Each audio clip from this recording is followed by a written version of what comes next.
வணக்கம் நண்பர்களே, அனைவருக்கும் வணக்கம். இன்றைக்கி நம்ம இந்த ஒரு வீடியோவில் அதை பற்றி பார்க்க போகிறோம் அப்படின்னு பார்த்தீங்கன்னா, தமிழகத்தில் கூட்டுறவு வங்கிகளில் நகைக்கடன் தள்ளுபடி குறித்த ஒரு மிக முக்கியமான தகவல்களை இந்த ஒரு வீடியோவின் வாயிலாக நம்ம பார்க்க இருக்கோங்க. தமிழகத்தில் கூட்டுறவு வங்கிகளில் பெறப்பட்ட 5 சவரன் வரையிலான நகைக்கடன்கள் தள்ளுபடி குறித்து எழுந்துள்ள எதிர்பார்ப்புகளை இந்த ஒரு வீடியோவின் வாயிலாக நாம் பார்க்கலாம். இந்த தகவல் விவரிக்கிறது வறுமை கோட்டிற்கு கீழ் உள்ள ஏழை எளிய மக்கள் பயன்பெறும் வகையில் கொண்டு வரப்பட்ட இந்த நகைக்கடன் தள்ளுபடி. கூட்டுறவு வங்கிகளில் வைத்திருக்கக்கூடிய இந்த நகைக்கடன் தள்ளுபடி இந்த திட்டத்தில் தகுதியான பயனாளிகளை தேர்வு செய்ய ரேஷன் கார்டு மற்றும் ஆதார் கார்டு விவரங்கள் அடிப்படை கொண்டிருக்க வேண்டும். இருப்பினும் அரசு ஊழியர்கள், வருமான வரி செலுத்துபவர்கள், வணிக நோக்கத்திற்காக கடன் பெற்றவர்கள் இந்த நகைக்கடன் தள்ளுபடி அப்படின்றத திட்டத்துக்கே தகுதியற்றவர்கள் அப்படின்றத குறிப்பிட்டு சொல்கிறாங்க. பொருந்தாது என தெளிவுபடுத்தப்பட்டுள்ளது. ஒரே குடும்பத்தில் ஒரே கடன் மட்டும் செய்யப்படும் என நிபந்தனைக்கு உட்பட்டவர்கள் தகுதியற்ற விண்ணப்பங்களை நீக்கும் பணிகள் தீவிரமாக நடைபெற்று வருகிறது. 8 வகையான பொதுத்துறை மற்றும் கூட்டுறவு வங்கிகளில் நிலுவையில் உள்ள கடன்களுக்கு தகுதி பட்டியலை அரசு விரைவில் வெளியிடும் என எதிர்பார்க்கப்படுகிறது. முழுமையான ஆய்விற்கு பிறகு சுமார் 13 18 லட்சம் கடனாளிகள் இந்த திட்டத்தின் மூலம் பயனடைவார்கள் என்று கேட்டுக்கொள்ளப்படுகிறது. தமிழகத்தில் கூட்டுறவு வங்கிகளில் பெறப்பட்ட நகைக்கடன் தள்ளுபடி திட்டம் மீண்டும் அமலுக்கு வருமா என்ற கேள்விகள் கடந்த சில நாட்களாகவே பொதுமக்கள் மத்தியில் பெரும் எதிர்பார்ப்பை ஏற்படுத்தியுள்ளது.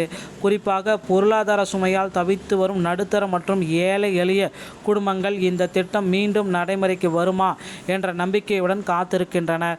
இந்த சூழலில் கூட்டுறவுத்துறை அமைச்சர் காந்திராஜ் வெளியிட்டுள்ள தகவல் தமிழக மக்களிடையே புதிய நம்பிக்கை ஒன்று உருவாகியிருக்கு.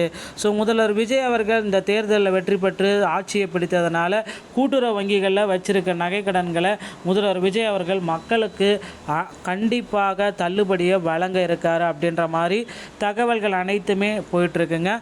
கண்டிப்பாக கூட்டுறவு வங்கிகளில் பெறப்பட்ட அனைத்து வகையான நகைக்கடன்களும் தள்ளுபடி அப்படின்ற மாதிரி ஒரு அறிவிப்பு வர காத்துக்கிட்டு இருக்குங்க.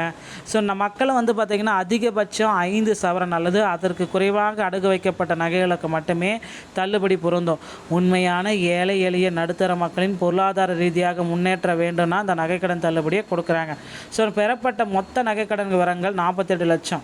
விதிமுறைக்குட்படாததால் 35 லட்சம் பேரை நீக்கியிருக்காங்க. மீதி 13 15 லட்சம் பேர் இப்போ ரெடியாக இருக்காங்க. உங்கள் நகைக்கடன் எங்கு உள்ளது? தகுதியானவை மற்றும் பொருந்தாது. அரசுக்கு கீழ் இறங்கும் கூட்டுறவு நிறுவனங்கள், தொடக்க கூட்டுறவு வங்கிகள், தொடக்க வேளாண்மை கூட்டுறவு சங்கங்கள், நகர்ப்புற கூட்டுறவு வங்கிகள் இதுதான் இதில் செயல்படும். தனியார் பிற நிதி நிறுவனங்கள், பொதுத்துறை வணிக வங்கிகள் எதுவுமே இதில் ஆக்டிங் வராது. கடன் நோக்கம் அப்படின்னா விவசாய தேவைகள் தகுதியானது, குடும்ப அத்தியாவசிய தேவைகள், வறுமை கோட்டிற்கு கீழ் உள்ள நடுத்தர மக்களுக்கு தகுதியானது. பெரிய வணிக நோக்கங்கள், விவசாயம் அல்லது வியாபார நோக்கத்திற்காக பெறப்பட்ட பெரிய கடன்களுக்கு இது பொருந்தாது அப்படின்றத குறிப்பிட்டு சொல்கிறாங்க. இந்த பெரிய கடன்கள் யாராவது வாங்கியிருந்தீங்க அப்படின்னா இது பொருந்தாது. உடனடியாக நிராகரிக்கப்பட்டதற்கான ஒரு 4 காரணிகள் யார் அப்படின்னு பார்த்தீங்கன்னா, அரசு ஊழியர்கள், மத்திய அரசு மற்றும் பொதுத்துறை நிறுவனங்களில் பணிபுரியும் ஊழியர்களுக்கு தள்ளுபடி கிடையாது. டேக்ஸ் கட்டுவோர், வருமான வரி செலுத்தும் பிரிவுகளுக்கு தகுதி கிடையாது. முறையற்ற ஆவணங்கள், கடன் பெறும்பொழுது சரியான ஆதார் மற்றும் குடும்ப அட்டை, ரேஷன் கார்டு விவரங்களை வங்கியில் சமர்ப்பிக்கலனா உங்களுக்கு தள்ளுபடி கிடையாது. வணிக கடன்கள், முன் குறிப்பிட்டபடி வியாபார நிமித்தமாக வாங்கப்பட்ட கடன்களும் இதில் தள்ளுபடிக்கு பொருந்தாது அப்படின்னு சொல்கிறாங்க. ஒரே குடும்ப அட்டையை வச்சு நிறைய பேர் நிறைய நகைக்கடன் வாங்கியிருந்தீங்கன்னா அது செல்லுபடி ஆகாது. செல்லுபடி ஆகும் பயனாளிகளுடைய பட்டியல், செல்லுபடியாகும் ரேஷன் கார்டு, ஆதார் இணைக்கப்பட்டிருக்கும் காலக்கெடு ஆவணங்கள், அரசு அறிவித்த குறிப்பிட்ட காலக்கெடுக்குள் பெற்ற கடன்கள் மட்டும்தான் இந்த தள்ளுபடிக்கு வரும்.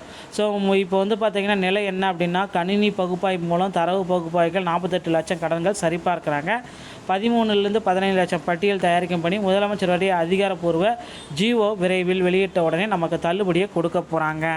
விரைவில் பொறுத்து நம்ம பார்க்கலாம். இந்த தகவல் உங்களுக்கு பிடிச்சிருந்தால் நீங்கள் நம்முடைய சேனலோடு இணைந்திருங்க. நன்றி, வணக்கம்.